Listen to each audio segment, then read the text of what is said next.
ஒரே நிமிஷம். நீங்க ரொம்ப நேரம் உட்காந்துட்டே இருப்பீங்கன்னா இந்த மேஜிக்கை மட்டும் பார்த்துட்டு போங்க.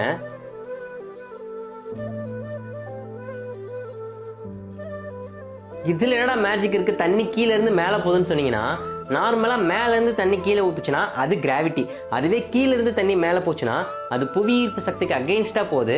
ஸோ அது மேஜிக் தான். இதே மேஜிக் நம்ம உடம்புலயும் நடக்கும். நம்ம காலில் இருக்க ரத்தம்லாம் திரும்ப ஹார்ட்டுக்கு போறதுக்கு கீழே இருந்து தான் மேலே போகணும். அதுக்கு ஒரு பம்ப் தேவை.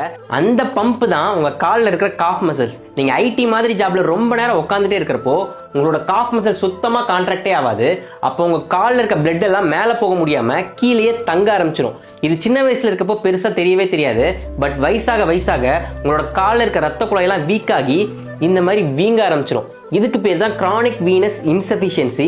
இதனால வேரிகோஸ் வெயின்ஸ், வீனஸ் அல்சர் இந்த மாதிரி நிறைய ஃபார்ம் ஆகும். சரி, இதெல்லாம் தடுக்கிறதுக்கு என்ன பண்ணணும்னு கேட்டிங்கன்னா ஒன்றும் பண்ண தேவையில்ல. என்னை ஃபாலோ மட்டும் பண்ணால் போதும். நானே சொல்லிடுவேன், ஃபாலோ பண்ணிக்கோங்க. ஃபர்ஸ்ட் விஷயம், 40 நிமிஷத்துக்கு மேலே ஒரு இடத்துல உட்காராதீங்க. எந்திரிச்சு நடந்து உங்கள் காஃப் மசில்ஸ்க்கு ஒர்க்கு கொடுங்க. ரெண்டாவது விஷயம், உங்களோட காஃப் மசில்ஸை ஸ்ட்ரென்தன் பண்ணுற மாதிரி எக்ஸசைஸ்லாம் ரெகுலராக பண்ணுங்க. மூணாவது விஷயம், நீங்கள் அதிகமாக உட்கார மாதிரி சுச்சுவேஷன் இருந்துச்சுன்னா காலை நீட்டி உட்காருங்க, இல்லை சமணங்கால் போட்டு உட்காருங்க. ஸோ தட் உங்களோட காஃப் மசில்ஸ்க்கு கொஞ்சம் வேலை கொடுத்த மாதிரி இருக்கும்.